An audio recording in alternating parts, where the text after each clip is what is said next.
I'm Dr. Puneet Rana Arora. I'm the founder and director of CFAR Center for Infertility and Assisted Reproduction, Gurgaon, India. Let's continue our series of education and awareness and let's talk about hydrosalpinx. Again, ये ऐसा नाम है जो patients, जो हमारे couples fertility treatment ले रहे हैं, अगर उनका अफेक्शन है, अगर उनको डायग्नोज हुआ है हाइड्रोसैल्पिंक्स, तो वो नाम उन्होंने बार बार सुना होगा. Let's understand what it is and what are the implications in hindrance of causing the pregnancy.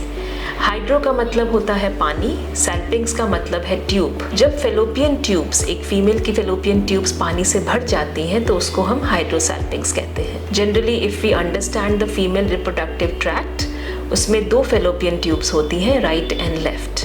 Pregnancy किसी तरफ भी बन सकती है, तो दोनों फेलोपियन ट्यूब्स का पेटेंट होना, हेल्दी होना बहुत ज़रूरी है. जनरली ट्यूब एक ऐसा स्ट्रक्चर है जिसमें कि फ्लूइड या वाटर या सिक्रीशंस होती ही होती है, बिकॉज फ्लूइड्स में जो पहले 3-4 दिन की प्रेगनेंसी होती है वो वही नर्चर होती है.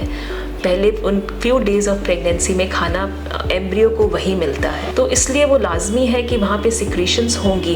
But if they are patent, the secretions are either absorbed या फिर निकल जाते हैं ट्यूबल एंड से बाहर, तो वो ट्यूब के अंदर इकट्ठे नहीं होते. बट अगर ट्यूब्स में कोई दिक्कत है तो वो सिक्रीशंस अंदर इकट्ठे होते जाते हैं और एक सिस्ट का फॉर्म ले लेते हैं, जिसको हम हाइड्रोसैल्पिंक्स कहते हैं. तो अब इसके नुकसान क्या है? इसका नुकसान ये है कि पानी भर गया है तो वो एम्ब्रियो को फीड नहीं कर पाएगा, तो एम्ब्रियो को नर्चर नहीं कर पाएगा, बिकॉज एम्ब्रियो डेवलपमेंट के पहले 3-4 दिन की खुराक ट्यूब के पास है, तो अगर उसमें पानी है तो वो अच्छे से खुराक नहीं दे पाएगा. सेकेंडली, इसका इम्प्लीकेशन क्या है कि वो पानी यूट्रस में जा सकता है, यूट्रस की एंडोमेट्रियम में, बिकॉज एंडोमेट्रियम एक ऐसी जगह है जहां प्रेगनेंसी का इम्प्लांटेशन होता है. तो थोड़ा सा भी पानी अगर उस जगह पे आ जाए तो वो इम्प्लांटेशन नहीं हो पाता. तो इसलिए अगर हम IVF कर लेते हैं, जिसमें कि हम ट्यूब्स को बाईपास करते हैं, लेकिन हम हाइड्रोसैल्पिंक्स को इग्नोर करते हैं, तो अगर हम एम्ब्रियो ट्रांसफर करेंगे यूट्रस के अंदर विद हाइड्रोसैल्पिंक्स, तो वो हमारी प्रेगनेंसी को नहीं होने देगा. इसलिए हम कहते हैं कि अगर आप IVF के थ्रू जा रहे हैं तो इस हाइड्रोसैल्पिंक्स को इधर निकाल दीजिए या एटलीस्ट उस ट्यूब का कम्युनिकेशन यूट्रस से बांध दीजिए. So that's why it's very very important that आपका प्रॉपर असेसमेंट होना चाहिए in case you have been advised IVF